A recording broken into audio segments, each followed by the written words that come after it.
लंदा दहन के पीछे है भगवान शिव का नंदी अवतार। आइए सुनते हैं पूरी कहानी। धार्मिक मान्यताओं के अनुसार भोलेनाथ के भक्तों में सबसे पहला नाम नंदी का आता है और उन्हें भगवान शिव का द्वारपाल भी कहा जाता है।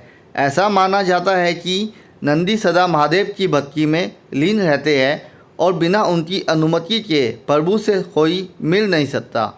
इसलिए महादेव के हर मंदिर के बाहर नंदी की प्रतिमा प्रतिष्ठित रहती है और भक्त उनकी पूजा भी पूरी श्रद्धा के साथ करते हैं। कई वर्षों पहले शिलाद नाम के एक ऋषि थे जिनकी कोई संतान नहीं थी। कई वर्ष बीत गए लेकिन उन्हें संतान का सुख प्राप्त नहीं हुआ। तब उन्होंने महादेव की आराधना शुरू की और कई वर्षों तक उनकी तपस्या में लीन हो गए।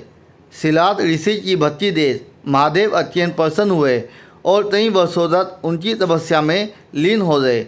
शिलाद ऋषि की भक्ति देख महादेव अत्यंत प्रसन्न हुए और उनकी मनोकामना पूर्ण करते हुए उन्हें वरदान दिया कि वह स्वयं संतान के रूप में उनके घर प्रकट हो गए।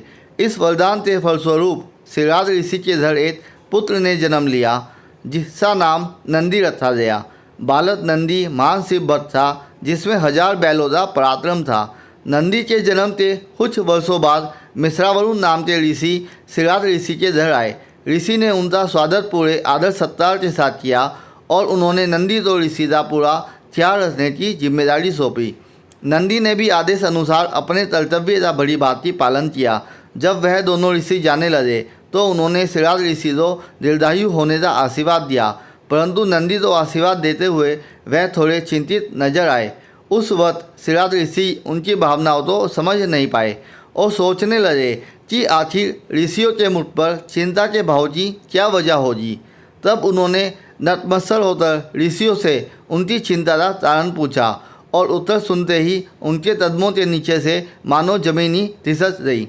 ऋषिजनों ने उन्हें बताया, ऋषिवर आपके पुत्र नंदी अल्पायु है और उनकी जीवन रेखा बहुत छोटी है। जब शिलाद ऋषि ने नंदी को इस बारे में बताया तो नंदी हंस पड़े और प्रेम पूर्वक अपने पिता से कहा, पिताजी आप ही कहते हैं कि शिव संतर के आशीर्वाद से मेरा जन्म हुआ है और जिस पर शिव संतर भोलेनाथ की कृपा हो उसे भला किस बात का डर है। आप चिंता ना करें, भोलेनाथ सब ठीक करेंगे।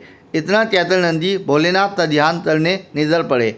इस प्रसंग के बाद उन्होंने खानपान त्याग कर शिव आराधना में खुद तो लीन कर लिया। नंदी का यह व्यवहार देखकर ऋषि शिलाद चिंता में पड़ गए। मदर अपने भक्त नंदी की आराधना से प्रसन्न होकर महादेव तो उनके समक्ष आना ही पड़ा।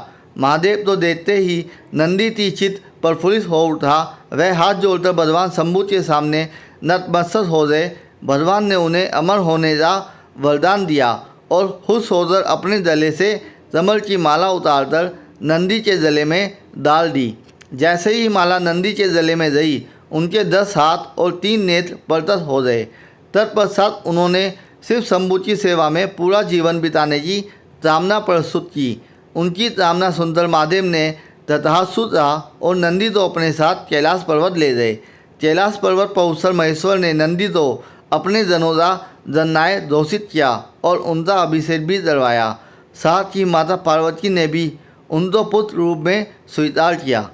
उस समय पश्चात रावण भ्रमण करने कैलाश पर्वत पहुंचा जहां महादेव माता पार्वती के साथ विराजमान थे।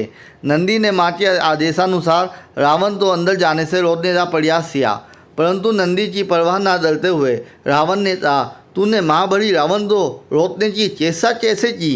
एक बैर समझकर हम तुम्हें क्षमा कर रहे हैं। यह सुनकर नंदी भी क्रोधित हो गए और उन्होंने रावण को श्राप देते हुए कहा, तू अपने राज्य से हाथ धो बैठेगा, तेरा पूरा समाज्य जलकर रास हो जाएगा और तेरे समाज्य को नष्ट करने वाला और कोई नहीं बल्कि एक वानर होगा।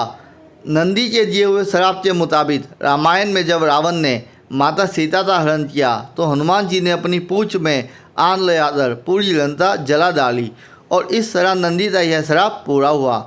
भगवान शिव के आदेशानुसार नंदी का विवाह मारुत देव की पुत्री सुयसा से हुआ था जो खुद भी एक शिव भक्त थी और इस विवाह हेतु सुयसा ने कड़ी तपस्या की थी।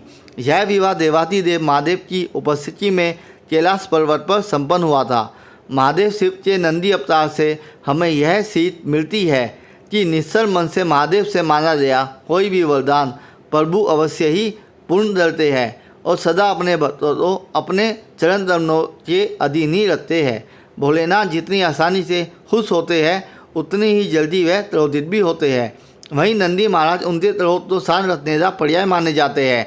नंदी बैल की पूजा के बिना शिव सुंदर की आराधना तो अधूरा माना गया है।